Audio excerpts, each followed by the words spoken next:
అదే RTV app వార్తల్ని క్షణాల్లో చదివే అవకాశం ఉంటుంది. ఒక న్యూస్ పేపర్, ఒక టెలివిజన్ ఛానల్ మీ చేతుల్లో ఎప్పుడూ ఉంటాయి. రాష్ట్రంలో ఎన్నికల వాతావరణం వేడెక్కుతూ ఉంది.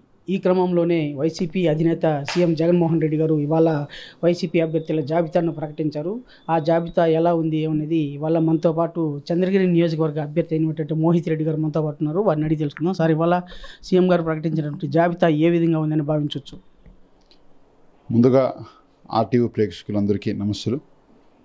ఈరోజు ముఖ్యమంత్రి గారు సామాజిక న్యాయం అనేది ఒక ప్రథమ లక్ష్యంగా తీసుకొని అన్ని వర్గాలకి ఈరోజు మేలు జరిగేలాగా సీట్లు ప్రకటించడం జరిగింది. ఇంత ధైర్యంగా ఒకేసారి 175 కాన్స్టిట్యున్సీలు 24 ఎంపీలు ఒక్కసారిగా ప్రకటించారంటే ముఖ్యమంత్రి గారికి ఆయన మీద నమ్మకం.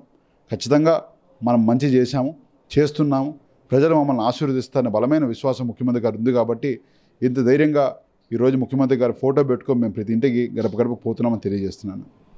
ఇవాళ చంద్రగిరి నియోజకవర్గంలో గత 2 నెలల నుంచి ఎన్నికల ప్రచారాన్ని ప్రారంభించారు. ఈ ఎన్నికల ప్రచారంలో భాగంగా మీకు ఎదురుపడినటువంటి సవాళ్ళు ఏంటి? దాన్ని ఎలా స్వీకరిస్తున్నారు? మీ విజయానికి ఎలాంటి ఈ సోపానాలు కారణం ఉంది? గత 5 ఏళ్ళగా నాన్నగారు అడుగుజాలలో ప్రజల కోసం కష్టపడడం జరిగింది. 3 ఏళ్ళ ముందు ఒక పెద్ద మండలం చంద్రగిరిలోనే 50% ఉండే పాపులేషన్ మండలంలో ఎంపీపీగా బాధ్యత తీసుకొని ఇప్పటికీ 3 సంవత్సరాలు కంప్లీట్ అయింది.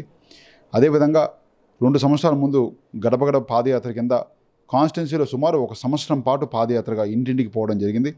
రెండోసారి మళ్ళీ వైఏపీ న్యూస్ జగన్ ప్రోగ్రాంతో రెండోసారి పోవడం జరిగింది.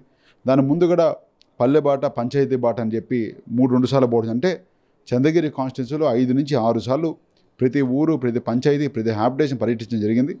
ప్రజలందరూ కూడా మాకు ఒక సొంతం, అంటే నేనైతే మనస్ఫూర్తిగా అనుకుంటున్నా, వాళ్ళ కుటుంబ సభ్యుల్లాగా ఒక సొంతం అనే విధంగా వాళ్ళు నన్ను భావిస్తున్నారని మనస్ఫూర్తిగా అనుకుంటున్నాను. ఎందుకంటే ఎంతో కాలంగా ప్రజల్ని మమేకం అవుతున్నాం కాబట్టి ప్రజలు మమ్మల్ని ఆశీర్వదిస్తారని నాకైతే బలమైన విశ్వాసం ఉంది.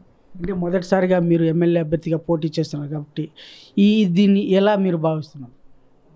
నిజంగా చాలా సంతోషంగా ఉంది. ఎందుకంటే యువకులకు ముఖ్యమంత్రి గారు ఇచ్చిన ప్రాధాన్యత నిజంగానే చాలా సంతోషంగా ఉంది. తప్పకుండా ముఖ్యమంత్రి గారికి ఎప్పుడు రుణపడంగా తెలియజేస్తున్నాను. తప్పకుండా ఆయన నమ్మకాన్ని ఉమ్మ చేయకుండా నా వంతు కృషి చేసి ప్రజలకు సేవలు చేయడం కావచ్చు, పార్టీ కష్టపడడం కావచ్చు, నా వంతు కృషి ఎప్పుడూ చేస్తానని తెలియజేస్తున్నాను. ఇవాళ సామాజిక న్యాయాన్ని పాటిస్తూ అన్ని వర్గాల వారికి సమాన ప్రాధాన్యత కల్పిస్తూ సీఎం జగన్మోహన్ రెడ్డి గారు ప్రకటించినటువంటి లిస్టు అన్ని వర్గాలను ఆకట్టుకునేలా ఉందని చెప్పి చంద్రగిరి ఎమ్మెల్యే అభ్యర్థిగా ఉన్నటువంటి మోహిత్ రెడ్డి పేర్కొన్నారు. వీడియో జర్నలిస్ట్ మణితో రవి, తిరుపతి. మరిన్ని వీడియోస్ కోసం ఛానల్ సబ్స్క్రైబ్ చేయండి. లేటెస్ట్ అప్డేట్స్ కోసం వాట్సాప్ ఛానల్ ఫాలో చేయండి. అండ్ లింక్ డిస్క్రిప్షన్ లో ఉంది.